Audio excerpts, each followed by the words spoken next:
You'll want any green crochet thread, your preferred hook size for that thread, and you will want about 50 green beads. Any green beads will look good. You can see I used 2 different kinds here.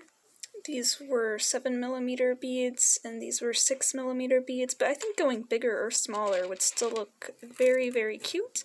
And finally, you'll want either a sewing needle, or if you have it, a beading needle for attaching the beads. If you only have a sewing needle, you will also need sewing thread. You will want to thread your sewing needle and then tie the sewing thread to the crochet thread, and that's how you will attach your beads.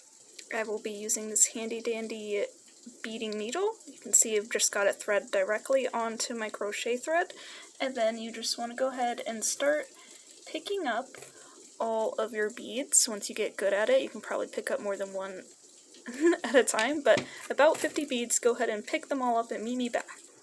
Okay, I've got all my beads on the thread, and now I'm ready to start making one of these strands. We're just gonna start by making a simple slip knot. Oops.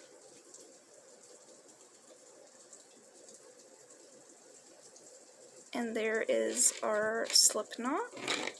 Okay, insert your crochet hook, and you will start this pattern by chaining 6.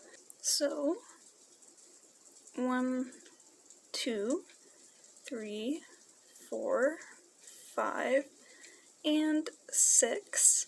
Okay, now we are going to crochet 1 chain stitch but around a bead. So simply slide a bead all the way to your work and make 1 chain just like this. And now we have a bead here. We will show that again, but next in the pattern we will chain 8. So 1, 2, 6, 7, and 8. Okay, now again, slide a bead forward and make a chain around it. There we go. Next in the pattern, we chain 10. So 1, 2, and 10. And now we want to attach another bead. So slide it to your work and go ahead and make a chain around it. Let's get this to focus. There we go. Now we're going to start over with the chain 6. So 1, 2, and 6. And slide up a bead.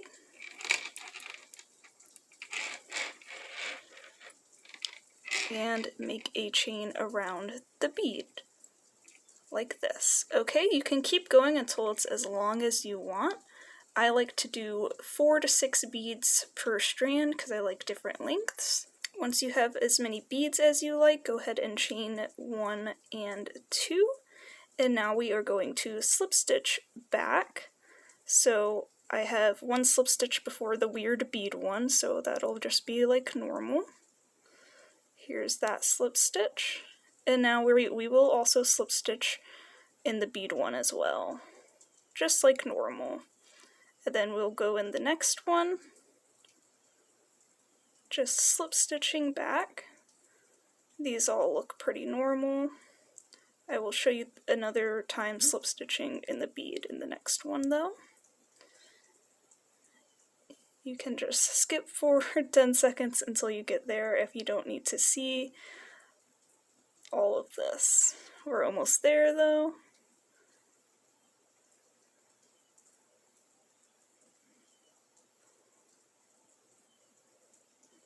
Okay, slip stitching into the bead one.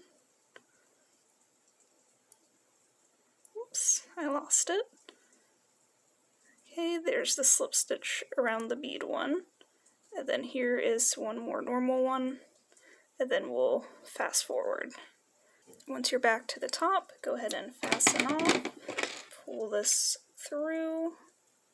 And you've made 1 strand of, well, you've made 1 string of pearls. So now you'll start the next one. Start it, instead of at 6 chains, do different amounts of your starting so you get a nice varied look like this one has. And you'll make about 8 to 10 strands, or whenever you've run out of beads. You can make more if you want though. And I'll show you my strands after I've made them.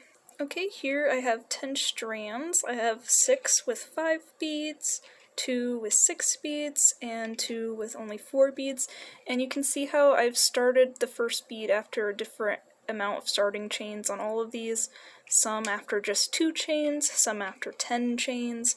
And also I start the pattern for the whole strand. It's that 6, 6, 8, 10, 6, 8, 10. I am doing that pattern, but I might start the pattern at 8, for example, or at 10, like this one here, 10, 10, 6, 8, 10. So I start the pattern at different parts, just to get like a nice varied look. Now let's talk about the pot. The pot and the soil are made with Hobie 8/4 cotton and a 3.5mm hook, but any yarn that works well with that hook size will be pretty good for you.